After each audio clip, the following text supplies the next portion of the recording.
ओमराजे निंबाळकर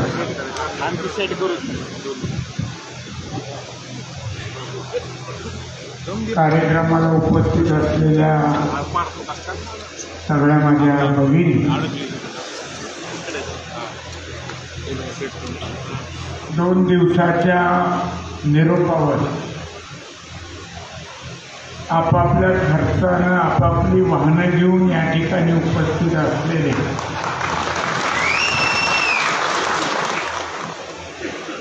सगळे माझे ज्येष्ठ तरुण सहकारी मित्रांनो आणि पत्रकार बंधू, ओमराजेंचं भाषण एवढं मस्त झालं की मनातलं माणूस बोललं तर पुढच्याच्या हृदयापर्यंत पोहोचतो. ओमराजे तुम्ही मनातनं बोलला, फोनबद्दल तुमच्यावर बोलता. कोण बोलतं? जे फोनच उचलत नाही ते तुमचे. आणि जो जनसेवक आहे त्याचा फोन 24 तास चालू असलाच पाहिजे. अनेकांचा तुमचं उदाहरण मी ऐकलं की तुमच्या फोनमुळं कोणाचा तरी जीव आहे. मी सुद्धा ज्यावेळेस पासून हे दगड आलं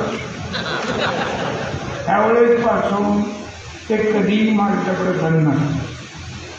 त्याचा अनुभव मला एक असा आला की लातूरला जाणारी बस आपल्या आरडा नाला जो आहे कुर्डवाडी बार्शी रोडवर त्याच्यात खाली गेली आणि वाजले होते 2 आणि 2 वाजता माझ्या फोनची रिंग वाजल्यावर मी उचलला. माझा मित्र जयप्रकाश दळवे लातूरचे लोकमतचे संपादक, त्यांनी मला सांगितलं की असा ॲक्सिडेंट झाला आणि तिथल्या एकाचा फोन त्यांना आला पण त्यांना बार्शी पोलीस स्टेशन किंवा कुर्डवाडी पोलीस स्टेशनचं फोन नंबर नाही. तर तू माझ्यासाठी मी कुर्डवाडी पोलीस स्टेशनला फोन केला, बार्शी पोलीस स्टेशनला केला. त्यांनी वायरलेसवरनं सगळीकडं तो मेसेज पोचवला आणि वेळेवर मदत मिळाली. त्यामुळे अनेक जखमींचे प्राण झाले. फोन हा आपल्याकडं गुड मॉर्निंग आणि गुड नाईटसाठी नाही किंवा चॅटिंगसाठी सुद्धा नसतो. आपला फोन हा आलेल्या फोनला त्याची कारवाई करण्यासाठी असतो. तो उचलायचाच असतो, त्याची दखल घेऊन पुढचा फोन करायचाच असतो. मी मिस कॉलला सुद्धा संध्याकाळी परत फोन करतो. की मी विलासराव देशमुख साहेबांकडून शिकलो. मुख्यमंत्री असताना सुद्धा त्यांच्या याच्यावर जर मिस कॉल पडलेला असतो तर मला कोणीतरी सांगितलं असायचं मी मुद्दाम करून मिस कॉल दिले. मला पहाटे 6ला फोन आला की सोबत काय अर्जंट काम नाही का. मी म्हणलं सर 6 वाजता? हो म्हणजे तुमचा फोन बघितला उशीर झाला पण मी काही महत्त्वाचं असेल म्हणून फोन केला. म्हणलं साहेब तुम्ही फोनला उत्तर देता काही बघण्यासाठी. आता फोन चालू देण्याचे सुद्धा तोटे आहेत नाही असं नाही. काही जण रात्री 11-12 वेळ होईल तसे. आमच्या तालुक्यातलं नाही कोणी पण बाहेरच्या शेजारच्या तालुक्यातनं 11 वाजताच फोन आला. काय चाललंय साहेब? आवाजावर मी ओळखलं त्यांचं काय चाललं. आता ज्याला बरं वाटेल तसंच बोलावं लागतं. मी म्हणलं तुमचं काय चाललंय ते माझं आधीच झालेलं आता तुम्ही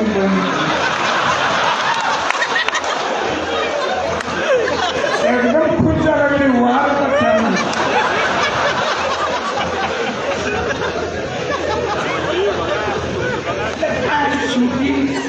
आपण मी वकील झालेले आमचे माळी वकील होते ते म्हणले पक्षकाराला आवडेल त्यांनी म्हणले चहा घ्यायचा होते साहेब, चहा प्यायचा, सिगरेट वडा होते साहेब, वडायची. मी म्हणलं मागे दादा एवढ्यावरच ना आभार झाला, सिनियर झाल्यावर बघू म्हणजे. हे आपलं काम आहे, तुम्ही प्रामाणिकपणे ते करता. माझा अनुभव आता तुम्ही सांगितलं, अनेक चिन्ह झाले की मी बळजबरीनं नव्हती घेतली, माझ्या गळ्यात पडली.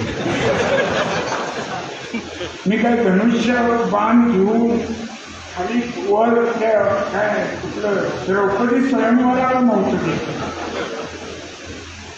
साहेबाबरोबर होतो 85ला, मला उभारायला सांगितलं, उभारतो. मला असं वाटत नव्हतं की आपण निवडून येऊ. आणि त्यावेळेसच्या आय काँग्रेसला नुसता 1200 वायरल नव्हतं तेवढं आमचं. त्यानंतर 25,000चा लीड होता.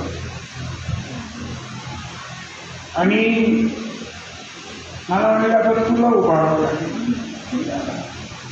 काय म्हणले तर उभा राहा. मनात वाटलं की आता आपण पडणार आहोत. पण लढ म्हणलं की लढ बघतो. लढलो, लोकांनी संधी दिली. 6 वेळा निवडून दिलं, 2 वेळा पाडलं. वाईट वाटून घ्यायचं ना. अभिजी दमखा तुझे शुभमा मिसळ जमानं घेतला. आणलं म्हणजे पडलो आणि ऐकली. मध्ये मध्ये नको मला त्रास. पण ते सुद्धा माझं काहीतरी चुकलं असल्याशिवाय ते घडलेलं नाही हे मी म्हणून मानतो. दुसऱ्याला मी कळते एक शेर मस्त सकाळी सकाळी वाचण्याला. अनेक सहकार्यांच्या पाठीमागे मी ठामपणे होतो. मेजॉरिटी बरोबर राहील काही सोडून त्याच्यावर त्यांनी शेर का गुलजारचा होता कि मेरे पीठ में जितने खंजीर म्हणजे खंजीर उसकी मैंने गिनती की तो मुझे लगा वो उतने ही थे जितनों को मैंने गले लगाया था.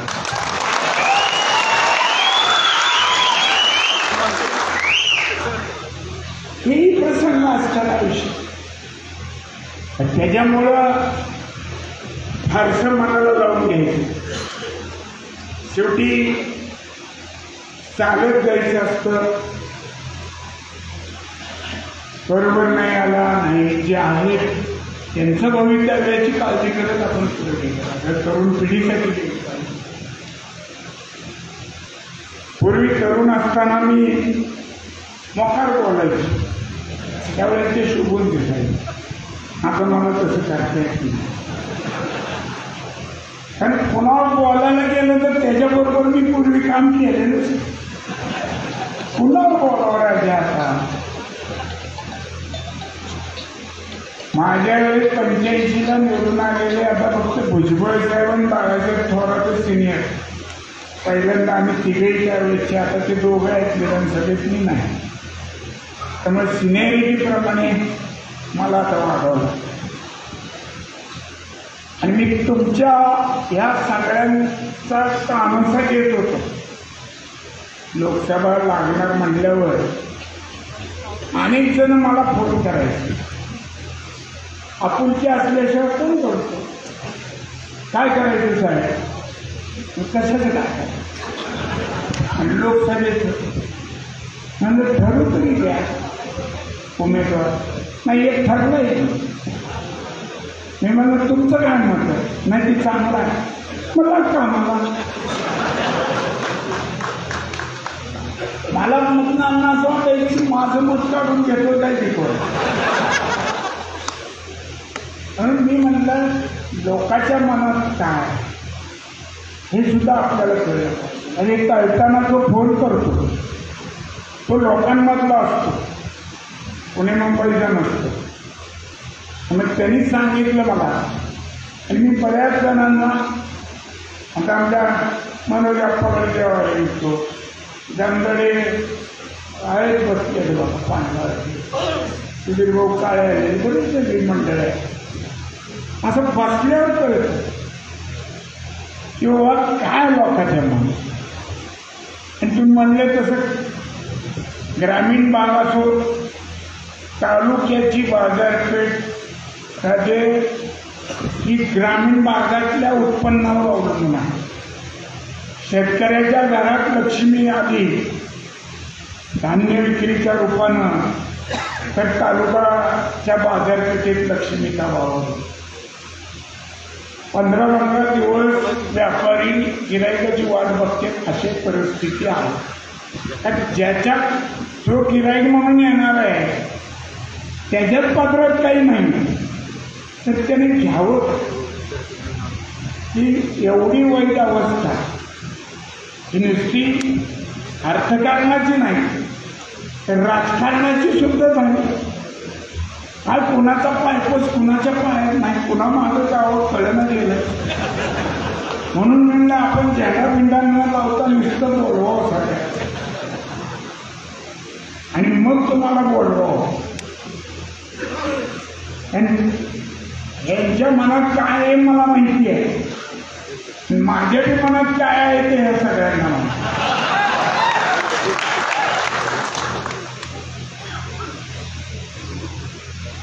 त्यामुळं जास्त ही सगळी प्रमुख माणसं आहेत जमलेली, तरुण असो, माझ्या वयाचे असो, माझ्यापेक्षा ज्येष्ठ असो.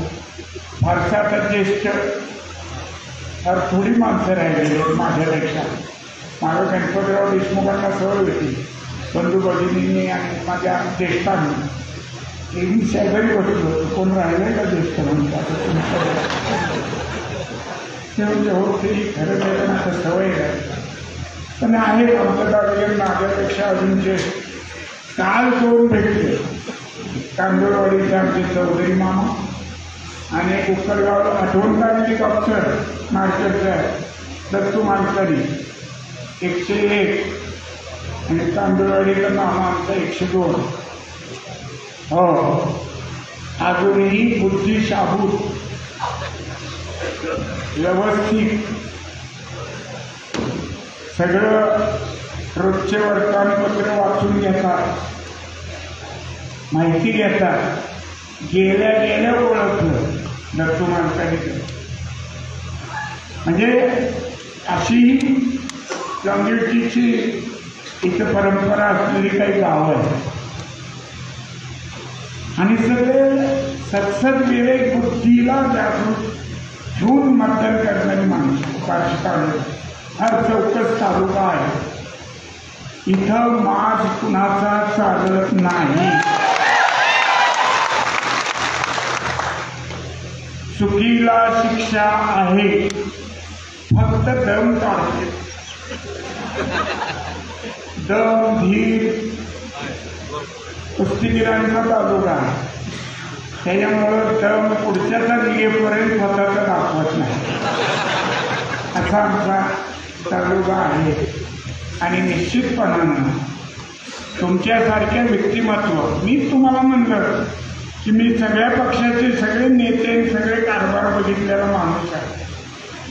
त्याच्यामुळं मी आता कुठला झेंडा नेता, आणि मी स्वतःच नेता आहे ना. अजून माझ्यापेक्षा सिनियर पवारचा आता फक्त पवारसाहेबच राहिले, बाकी सगळे नेते मला सिनियर आहे. म्हणून मी तुम्हाला सुद्धा म्हणलं की राजांनी तुमच्या प्रेमात आलं सुद्धा एक व्यक्ती म्हणून, आणि एक व्यक्ती म्हणूनच मी तुमच्या पाठीशी उभा आहे. तुम्ही एक इमानदार, संकटाला धावून येणारे, माझे इतका अनुभव, मी जेवढा अनुभव आहे तेवढं तुमचं वय आहे, त्यामुळे मी सगळ्याचे अनुभव घेऊन बसलो आहे. माझा तालुका सोडून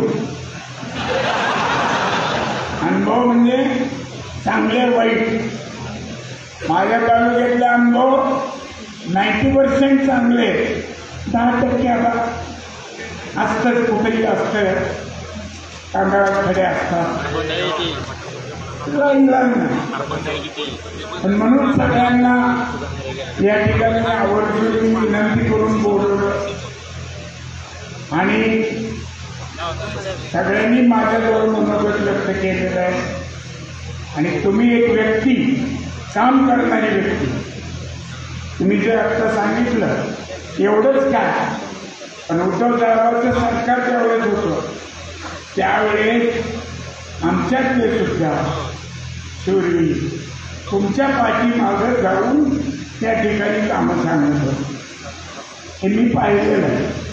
मी काय तुम्हाला म्हणलं नाही का ना, आहे पदाधिकारी जातोय आपल्या खासदाराच्या मागं करीना जातोय, जाऊ दे, तो काम करून आहे म्हणून ते सुद्धा आम्ही पाहिलेलं आहे.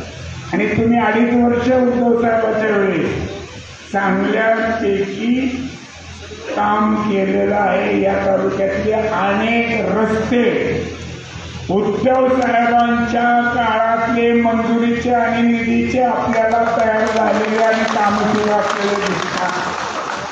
आत्ताच्या घोषणातले रस्ते अजून वास्तवात यायचे आहे. ते आल्यावर कौतुक करायचं का नाही ते नंतर ठरवू. पण आताची इलेक्शन देशाची, राज्याची, आपल्या तालुक्याची, ह्या भवितव्याची आणि विशेषतः तरुण पिढीच्या भवितव्याची ही निवडणूक आहे. त्यासाठी एक जागृत, लोकांमध्ये मिसळणारा, लोकांच्या वेदना संवेदना जाणणारा असा उमेदवार म्हणून आपण सगळ्यांनी ओमराजेच्या पाठीशी उभा राहावं अशी कळकळीची विनंती तुम्हा सर्वांना. तुमचा एक